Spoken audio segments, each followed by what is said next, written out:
Plusieurs sujets ont d'ailleurs été abordés. Faltia Koulibaly et Joseph Zekré y étaient. Les nouvelles dynamiques du transport en Côte d'Ivoire étaient au centre d'une conférence qui a mobilisé les acteurs du secteur.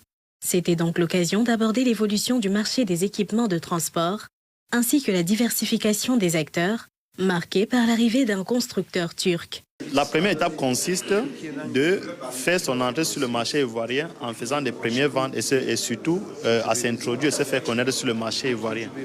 En deuxième étape, son plan est de construire une unité de service où les conducteurs pourront facilement avoir accès à des pièces détachées et à des services en cas de besoin.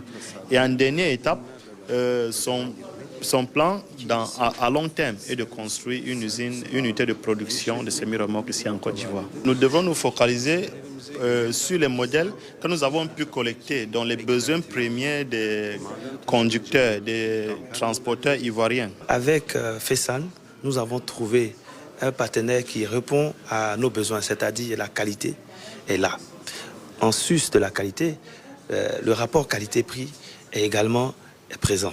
Nous avons déjà du matériel qui roule de FESAN et nous sommes satisfaits. Alors au bout de ce partenariat, nous recherchons à satisfaire notre besoin. Avec l'arrivée de FESAN Trailer sur le marché ivoirien, le secteur du transport continue d'évoluer, ouvrant la voie à de nouvelles opportunités et à une diversification accrue des acteurs.